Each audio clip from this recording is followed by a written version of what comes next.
yesterday on the Department of Education, which is being moved. We're going to educate the children in their states where they can get a proper education. The numbers are horrible the way it is, and we're going to make a move that's very big.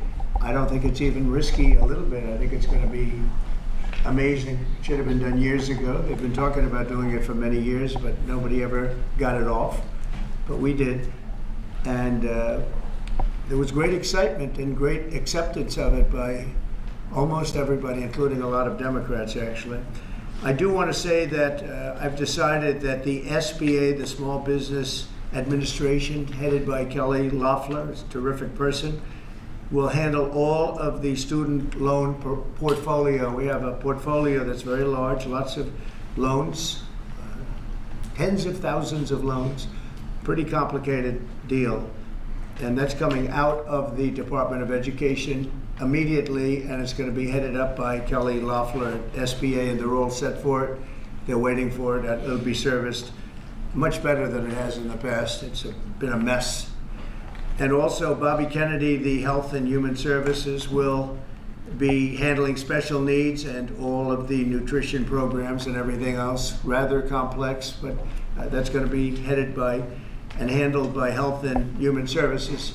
So I think that'll work out very well. Those two elements will be taken out of the Department of Education, and then all we have to do is get the students to get guidance from the people that love them and cherish them, including their parents, by the way, who will be totally involved in their education, along with the boards and the governors and the states. And it's going to be a great situation. I guarantee that in a few years from now, I hope I'm going to be around to see it, but I think we're going to see a lot of it. I think that you're going to have tremendous results. You're going to have results like Norway, Sweden, Denmark, a lot of the countries that do so well. I think you're going to have a lot of those results. If you look at Iowa and Indiana and Idaho, so many places that run so well, Florida, Texas, big ones, you're going to have great education, much better than it is now at half the cost. And we're not even doing it as a cost item, although you will save probably half, maybe more than that. And you're not going to be at the bottom of the list. You're going to be much higher. And maybe you'll be, I will guarantee some of the states will be at the top of the list. They'll be comparable or better than these number 1, 2, 3, 4, 5 countries, the countries that are in the top 5 positions. So that's, to me, it's very exciting, and it's been received very well. So I just wanted to tell you about the student loans and special needs. But we're here for a reason today that is very exciting, and I'm thrilled to announce that at my direction, the United States Air Force is moving forward with the world's first 6th generation fighter jet. Number 6, 6th generation. Nothing in the world comes even close to it. And it'll be known as the F-47. The generals picked a title, and it's a beautiful number, F-47. It's something the likes of which nobody has seen before in terms of all of the attributes of a fighter jet. There's never been anything even close to it, from speed to maneuverability to what it can have to payload. And this has been in the works for a long period of time. After a rigorous and thorough competition between some of America's top aerospace companies, the Air Force is going to be awarding the contract for the next generation air dominance platform to Boeing. As you know, was highly competed for. There was a lot of competition, generals, and it's been going on for a long time. Very, very tough competition, but this plane is produced numbers that nobody's ever seen before. The F-47 will be the most advanced, most capable, most lethal aircraft ever built. An experimental version of the plane has secretly been flying for almost 5 years, and we're confident that it massively overpowers the capabilities of any other nation. There's no other nation. We know every other plane. I've seen every one of them, and it's not even close. This is a next level. You know, level 5 is good. This is level 6, they say. The F-47 is equipped with state-of-the-art stealth technology. It's virtually unseeable and unprecedented power. It's got the most power of any jet of its kind ever made. maneuverability likewise is there's never been anything like it, despite the power and speed. Its speed is top. It's over 2, which is something that you don't hear very often. America's enemies will never see it coming. Hopefully we won't have to use it for that purpose, but you have to have it. And if it ever happens, they won't know what the hell hit them. A new fleet of these magnificent planes will be built in the air during my administration for the next couple of years. It's ready to go. They've already built much of what has to be built in terms of production, including the sheds. We'll ensure that the USA continues to dominate the skies. We've given an order for a lot. We can't tell you the price because it would give way to some of the technology and some of the size of the plane, good sized plane. This contract also represents a historic investment in our defense industrial base, helping to keep America at the cutting edge of aerospace and technology. Our allies are calling constantly. They want to buy them also, and certain allies will be selling them, perhaps toned down versions. We like to tone them down about 10%, which probably makes sense because someday maybe they're not our allies, right? But I would like to ask Secretary Hegseth, who's doing a fantastic job. He's really been very inspiring in so many ways. And I must say that before he speaks, we have had record people wanting to join our military in the last 2.5 months, literally since this, I think probably since the election, November 5th, but especially since we came to office and since I announced Pete. He's young, he's smart, he's strong, he loves it, and they love him. But we've had record numbers of people wanting to join our military. Now, if you go back 6 months, it was the exact opposite. You had record numbers of people not wanting to join the military. Now you have record numbers of people wanting to be in our military. And that's a great honor. That shows you we're really on the right track. So, Pete, maybe say a few words. Sure. Please. Well, Mr. President, this is a big day. This is a big day for our warfighters. This is a big day for our country, a big day in the world. The name of this program is the Next Generation of Air Dominance. And Mr. President, because of your leadership, your clarity, America is going to have generations in the future of air dominance because of this 6th generation fighter. We've had the F-15, we had the F-16, the F-18, the F-22, the F-35. Now we have the F-47, which sends a very direct, clear message to our allies that we're not going anywhere, and to our enemies that we will be able to project power around the globe unimpeded for generations to come. Mr. President, this is a gift to my kids and your kids, to my grandkids and your grandkids. This is a historic investment in the American military, in the American industrial base, in American industry that will help revive the warrior ethos inside our military, which we're doing, rebuild our military, which the previous administration did not do, by the way, Mr. President. They paused this program and were prepared to potentially scrap it. We know this is cheaper, longer range, and more stealthy. President Trump said we're reviving it and we're doing it. And then we are also going to reestablish deterrence. Under the previous administration, we looked like fools. Not anymore. President Trump has reestablished American leadership. The F-47 is part of it. And Mr. President, thank you for having the courage to do it and leading the way for all our warfighters. Thank you very much, Pete.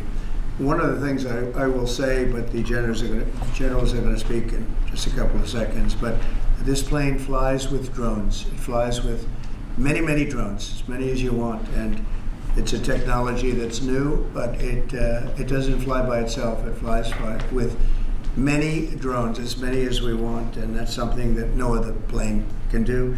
So I'd like to introduce, if I might, Air Force Chief of Staff General David Alvin, and also General Dale White, two incredible people that I've known over the years, but I got to know them really well over the last few months. And would you say a few words, please, General? Thank you very much, Mr. President. Mr. President, Mr. Secretary, thank you so much for your unwavering commitment to our military. I will say this is a big day. This is a big day for our United States Air Force as well. You know, air dominance is not a birthright. but it's become synonymous with American air power. But air dominance needs to be earned every single day. And since the earliest days of aerial warfare, brave American airmen have jumped into their machines, taken to the air, and they've cleared the skies. And whether that be clearing the skies so we can rain down destruction on our enemies from above, or we can clear the path for the ground forces below. That's been our commitment to the fight, and that's really been our promise to America. And with this F-47 as the crown jewel in the next generation air dominance family of systems, we're going to be able to keep that promise well into the future. I also want to thank everyone from industry and within government, our engineers, who have worked tirelessly on this program to bring it where we are right now today. This shows that American talent, American skill, and American determination are second to none, because this platform is second to none. So we believe that this provides more lethality, it provides more capability, more modernized capability in a way that is built to adapt. This, along with our collaborative combat aircraft the President talked about with drones, this is allowing us to look into the future and unlock the magic that is human-machine teaming. And as we do that, we're going to write the next generation of modern aerial warfare with this. This enables us to do this. The manner in which we put this program together puts more control in the hands of the government, so we can update and adapt at the speed of relevance, at the speed of technology, not at the speed of bureaucracy. This is more Air Force. This is more options for the President. We say as our mission in the United States Air Force is to fly, fight, and win air power anytime, anywhere. If you want to go anywhere, you have to have a platform that gets you anywhere. This provides the President options from the very one end, which is a quick response, and then we can get right back into fighting stance without having to deploy troops that are going to take maybe months and cost more lives. We can be back in fighting stance, and maybe we restore that deterrence. All the way to decisive victory as part of a joint force that is the most lethal and capable military ever known in history. That's what we provide now, and this allows us to provide it into the future. It's more deterrence, more capability. It's what peace through strength looks like into the future, Mr. President. And so we're very proud to do that. And all we can say is, on behalf of the United States Air Force, let's deliver. Thank you very much. Thank you, General. Would you like to say something? No, sir, I'll just double check what the chief said. He knows what to do. Generational He knows who the boss is. That's exactly right. Air superiority is what it's all about, and this is what we'll deliver. That's great. Thank you very much. Great job. We've worked together long and hard on this, and this was a big secret. In fact, we don't show too much of the plane for that reason. See what we show? You see how beautiful that is, but that's just a very small part of it. Sure. I wasn't surprised. I was wondering how much are you going to show when they came in with that. You see a wheel in the front? That's about it. Any questions? Mr. President Trump, Peter? is 80,000 pages of documents is a lot to sift through. Yeah. Can you just tell us who killed Kennedy? Well, I was given the task of releasing that because many presidents have gone through it and they haven't released. And I said, release. We even released Social Security numbers. I didn't want anything deleted. They said, sir, what about Social Security? People long gone, but they're long gone, so I can't imagine. But I said, if you don't delete it, if you do delete it, we have people are going to say, why did you delete it? There's something in there. So we gave Social Security, we gave everything. And the rest is for you to look at, Peter. You're going to see whether or not you see anything. But we've given it. We're doing it with Dr. Martin Luther King, too. They're preparing all of that. They're going to release everything. And whoever else they want. I mean, we have nothing. We really have nothing to hide. We shouldn't have. When a lot of time goes by. But with the Kennedy files, in particular, they were going crazy on them. I don't think there's anything that's earth-shattering, but you'll have to make that determination. In those, it's 80,000, it's actually 88,000, and we have some additional things, as you know, come out today. And for that, you can go to the offices and you can see whatever you want to see. Everything is out there, totally open. The additional stuff is available later on today. You go over to the offices and you can have it immediately. And you'll make a determination. And on something else, these Tren de Aragua guys, because of your executive order, they are designated as foreign terrorists. Yeah. If ISIS or Al-Qaeda foreign terrorists were operating here in the United States, cops would probably be shooting first and asking questions later. And so what is the difference between terrorists, between somebody like an ISIS or an Al-Qaeda operative versus a MS-13 or Tren de Aragua? Well, these are people that focus on destroying people in their homes. They're not as international in that sense.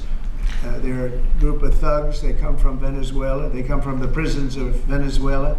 They're very, very dangerous people, but they didn't look so dangerous when the guards took care of the situation from El Salvador. And I want to thank the president. He's a friend of mine. He's done a great job. But I just can't imagine that the Democrats are taking this issue where they want to have them back. You know, so now they have men playing in women's sports. They have transgender for everyone. They have open borders. They have all of their crazy policies that are, I think, 95-5, not 90-10, okay? And their new policy is, let's bring Tren de Aragua back into our country. Let's bring the worst, these are the worst gang members there are. They looked amazingly frail, though, by the way they were handled. It's very amazing. You know, they weren't, when they were in Colorado cutting the fingers off a man because he made a phone call to the police, they seemed a lot tougher then than they did when they were having their head shaved and they were in shackles. They're tough people, they're bad people. We don't want them in our country. We can't let a judge say that he wants him. You know, he didn't run for president. He didn't get much more than 80 million votes. And we just can't let that happen. It'd be so bad for our country. I won on the basis of getting criminals out of our country that were let in. It was called unforced error. They were let in by Biden, incompetently let in, and let in by the millions, actually. 21 million people, I believe it's 21 million. And that's not even including the gotaways, but these are rough people. We want them out of our country. And I won the election based at least partly on that, and that's a big part, yeah? And I don't know if you saw this. Something totally different. I don't know if you saw this. Tim Walz is now saying about Trump supporters, and forgive me, I'm just reading a quote from Tim Walz, I think I could kick most of their ass. Oh boy, he'd be in trouble. Is there any way to know? Well, he's a loser, yeah, I mean, he's a loser. He lost an election. He played a part. You know, usually a vice president doesn't play a part, they say. I think Tim played a part. I think he was so bad that he hurt her. But she hurt herself, and Joe hurt them both. They didn't have a great group, but I would probably put him at the bottom of the group. Have you heard that Biden wants to get back involved for Democratic politicians, fundraising and campaigning against your policies? What do you think of that? I hope so. Mr. President, there are several families. Mr. President, there are families from some of the people. Who are you with? I'm with La Nación newspaper from Argentina. There are families from some of the people that were on those flights to El Salvador that claim that they're not criminals, they're not members of Tren de Aragua, of MS-13. What can you tell them, and what guarantees can you give them that everyone in those planes were actual criminals, terrorists, as you said? Well, I was told that they went through a very strong vetting process, and that that will also be continuing in El Salvador. And if there's anything like that, we would certainly want to find out. But these were a bad group. This was a bad group, and they were in bad areas, and they were with a lot of other people that were absolutely killers, murderers. And people that were really bad with the worst records you've ever seen. And but we will continue that process, absolutely. We don't want to make that kind of a mistake. Mr. President, is the U.S. planning to give up the position of NATO's Supreme Allied Commander? And if so, why? NATO is something that I saved. NATO was gone until I came along. In fact, the previous Secretary General, very good man. Both of them are good. The current man is fantastic. But both of them have said, if it wasn't for Trump, you wouldn't even have a NATO, because we were paying the cost of almost all of the countries, and now they're paying. I said, we're not going to do this. We're not going to continue. You hurt us on trade. You do bad things on trade, and then on top of it, we're supposed to pay for your military. And because of what I did, hundreds of billions of dollars flowed into NATO by countries that just weren't paying. They were delinquent. They weren't paying their bills. So NATO is solid. They're strong. But they have to treat us fairly. Are we going to give up the... Because look, without us, NATO's not the same thing. And I can tell you, I've been having very good discussions, as you know, with President Zelensky and with President Putin. And President Putin will tell you that without the United States, he wouldn't be worried. But he is worried when the United States is involved. And I have to tell you, I've dealt very well with both gentlemen, and we have, I think we have the confines of a deal. I hope we have the confines of a deal. I'm doing it for two reasons.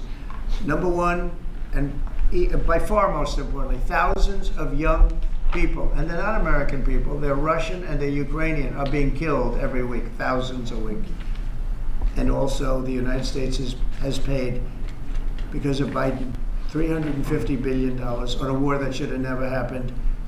If we had a competent president in this sitting right here, that war would have never happened. It would have absolutely never happened with me. And it didn't happen. For 4 years, it didn't happen. Mr. President, do you think you have the authority, the power to round up people, deport them, and then you're under no obligation to a court to show the evidence against them? Well, that's what the law says, and that's what our country needs, because we were, unfortunately, they allowed millions of people to come into our country, totally unvetted, totally unchecked. So you ought to ask, did he have the authority to allow millions of people? Did Biden have the authority to do something that's unthinkable? Have open borders where millions of people poured into our country, totally unvetted and totally unchecked, just as you would say. And many of those people were criminals. Many of them were from jails and prisons and mental institutions and gang members and drug dealers and very dangerous people. Many were murderers. We have 11,088 that we know of murderers they've murdered. Of that number, at least half killed more than one person. They're in our country. They're in a location near you. Biden allowed that to happen to our country. And his people that really ran the country.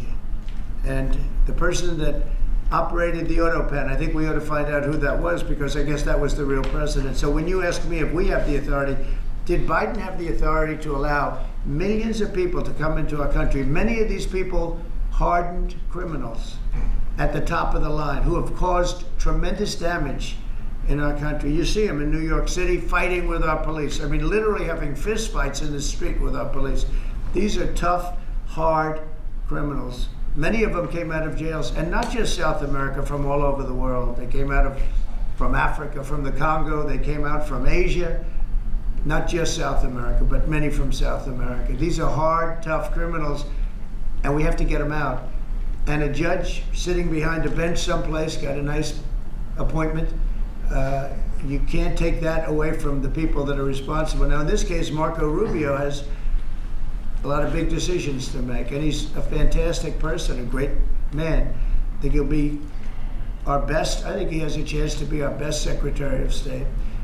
He's been doing incredibly. He works so hard. He's gone to so many different countries already, and he's got the authority to get bad people out of our country. And you can't stop that with a judge sitting behind a bench that has no idea what goes on, who happens to be a radical left lunatic. Do you think the judiciary You guys today are denying. You guys are denying this New York Times report that Elon Musk was going to be shown a 20 to 30 page presentation about a theoretical war plan against China. Why not just show it to Elon? Because I don't want to show it to anybody. You know, you're talking about a potential war with China. Now, I deal with these people all the time, and I'm dealing with Pete, I'm dealing with these gentlemen on numerous different airplane purchases, and I think they're all going to be great. But I don't want other people seeing, anybody seeing potential war with China. We don't want to have a potential war with China, but I can tell you if we did, we're very well equipped to handle it. But I don't want to show that to anybody. But certainly you wouldn't show it to a businessman who is helping us so much. He's a great patriot. He's paying a big price for helping us cut costs, and he's doing a great job. He's finding tremendous waste, fraud, and abuse. But I certainly wouldn't want, Elon has businesses in China, and he would be susceptible perhaps to that. But it was such a fake story. The New York Times is just as fake as CNN and MSDNC.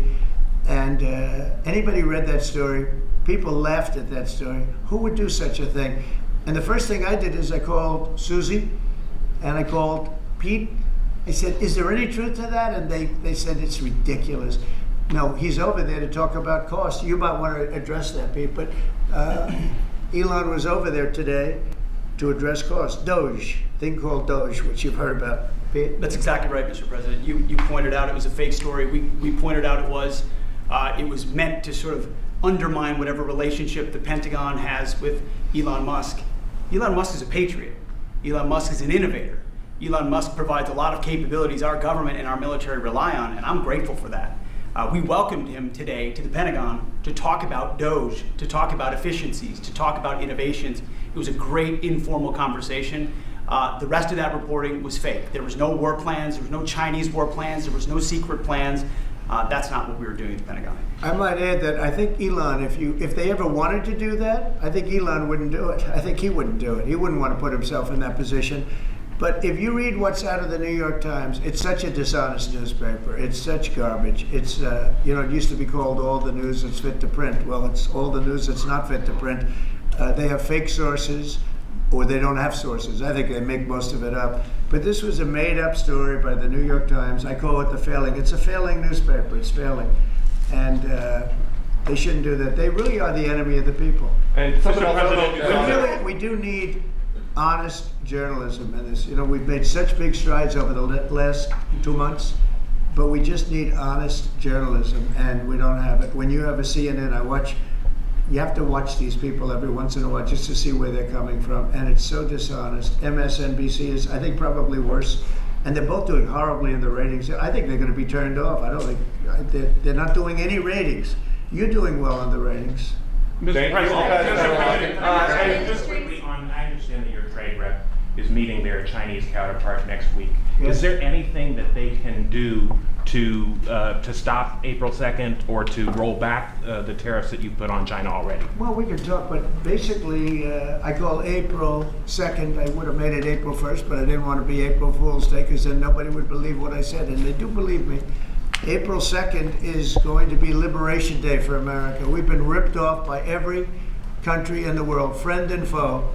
We've been ripped off on trade. We've been ripped off on military. We protect people and they don't do anything for us. It's just so unfair for years and years. And now some of that money is going to be coming back to us in the form of tariffs. Tens of billions. It's going to be numbers like nobody's ever seen. So NVIDIA announced today, you saw that, hundreds of billions of dollars of investment. The biggest chip maker in the world announced hundreds of billions of dollars of investment. Hundreds of billions, not millions, but billions. They're all coming here. Apple just announced $500 billion worth. They're going to build plants here. They built their plants in China. They're going to build them here. And they're starting immediately. We have investment, the likes of which this country has never seen, already announced. And they all want to have news conferences. I don't have enough time to have that many news conferences, but I would say so far at least $4 trillion. $4 trillion is coming in. Car companies, very importantly, a lot of the car companies that were going to build in Mexico or Canada are now building here, because I don't want cars from Canada. I don't want cars from Mexico. They want to do it, it's fine, but I want the car companies to build here, not, they were building in Mexico 3 plants, big plants, really big plants, and they were going to sell the cars right across the border. We wouldn't have the jobs, we wouldn't have the profits, we wouldn't get the taxes, we get nothing. All we get is unemployment and empty factories. Those days are over. So now those 3 places are going to build here, but many more than that. We have a big one. Honda is building, just announced a really big plant in Indiana, great state, smart place to build. And we have many car companies coming here. The steel mills are going to be booming, And many other things come with that. But we need that for defense. There are certain things you have to have. You have to have steel. We would have had, if I didn't do in my first term tariffs to stop the onslaught, because they were dumping steel in order to destroy our steel plants.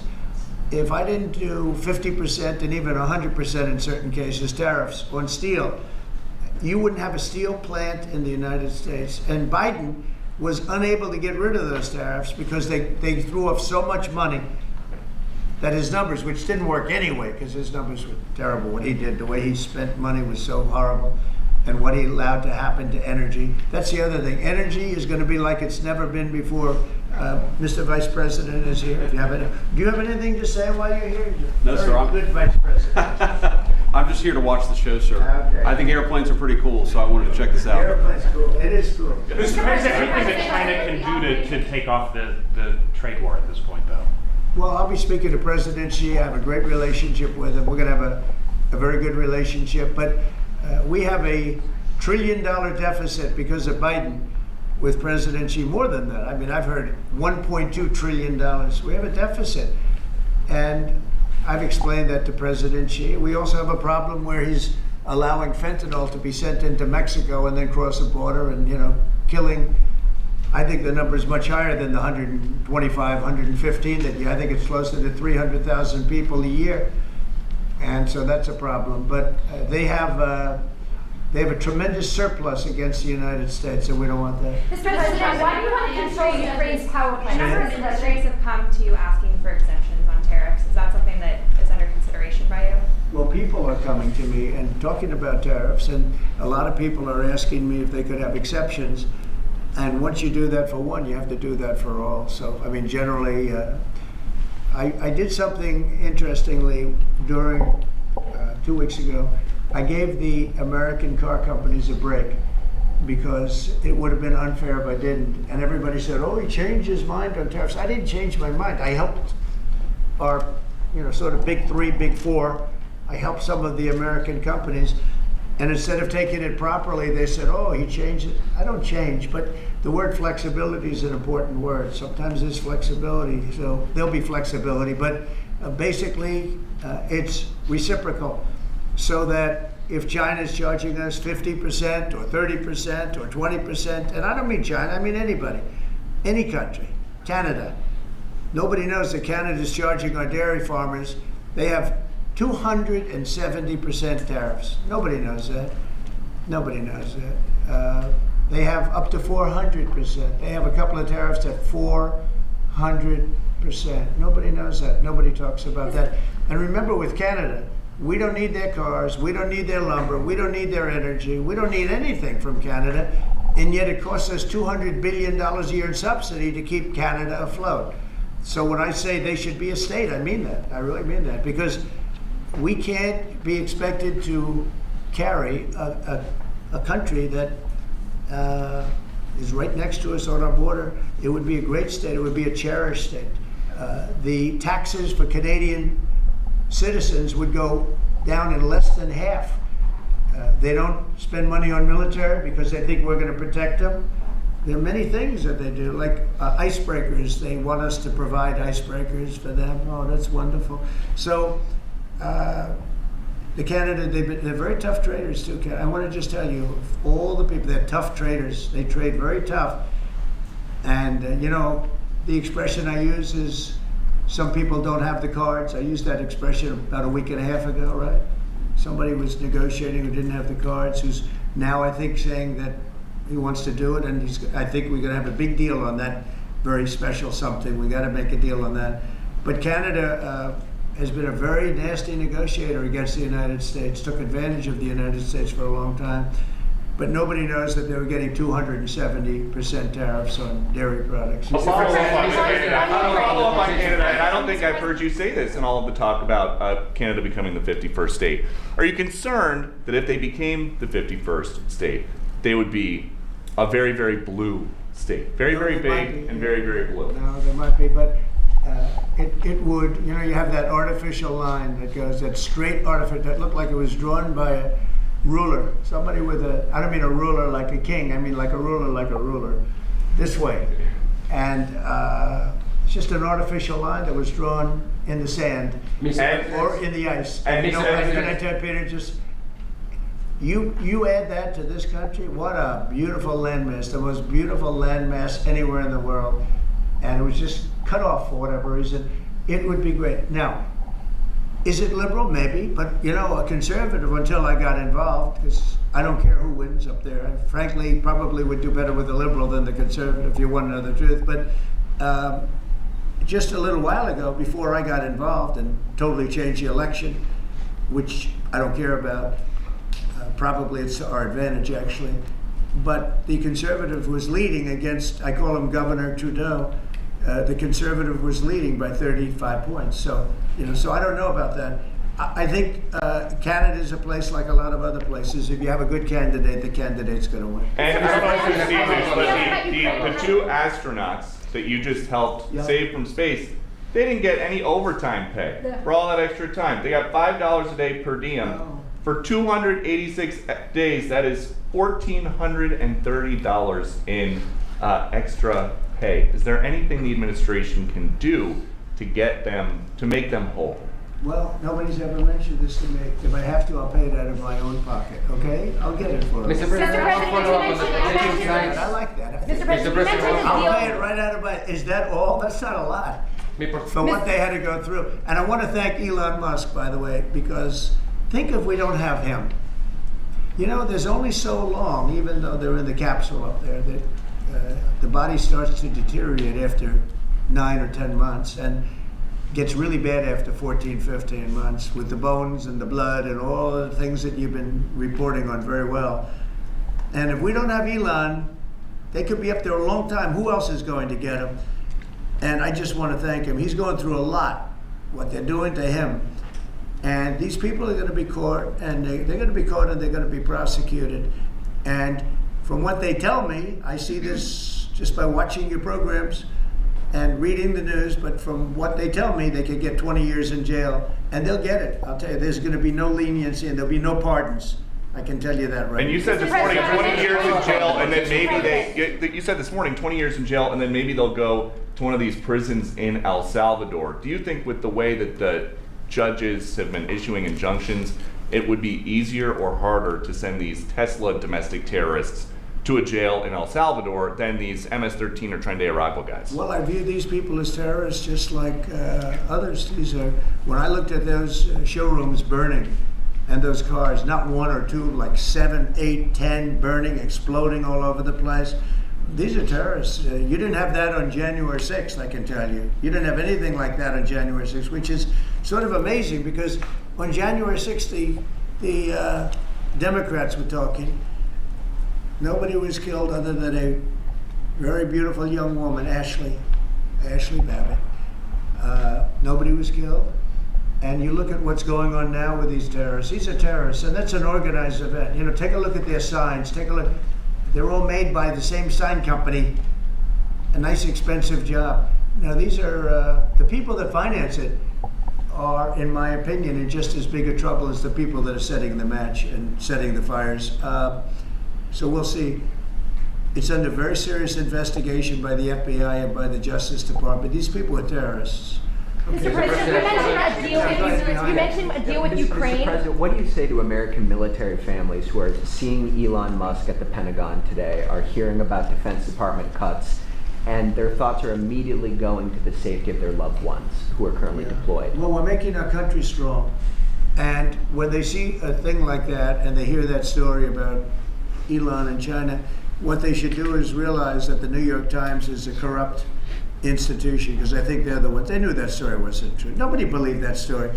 People that, when I first called, they laughed when they heard the story. Nobody believed it. That the Pentagon was giving him a briefing on what war with China would look like, and he has business in. No, they made that up because it's a good story to make up. They're very dishonest people. I have it with the Times, and you'll see more and more of it.